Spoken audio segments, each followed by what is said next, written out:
সাফ করি, যদি কোনো বিপদ হয় আমার উপর থেকে হয়ে যাক, আল্লাহর নবী বেঁচে থাকুন।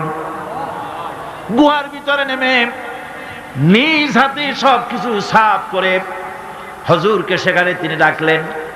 নবীজি বললেন, আবু বকর, বড় কষ্ট করেছি, একটু বিশ্রাম করি। হযরত আবু বকর উলুর উপরে মাথা রেখে হুজুর ঘুমায় গেলেন। রাসূল করিম সাল্লাল্লাহু আলাইহি ওয়াসাল্লাম ঘুমিয়ে আছেন। কাফেররা খুঁজতে খুঁজতে এসে গেছে। হযরত আবু বকর বলেন, হুজুর বাঁচার উপায় নাই, কাফেররা গুহার দরজা পর্যন্ত এসেছে, আমরা তো ধরা পড়ে গেলাম। হুজুর বলেন, ভয় পেও না, চিন্তা করো না, ইন্নাল্লাহা মা'ানা, লা তাহজান, ইন্নাল্লাহা মা'ানা।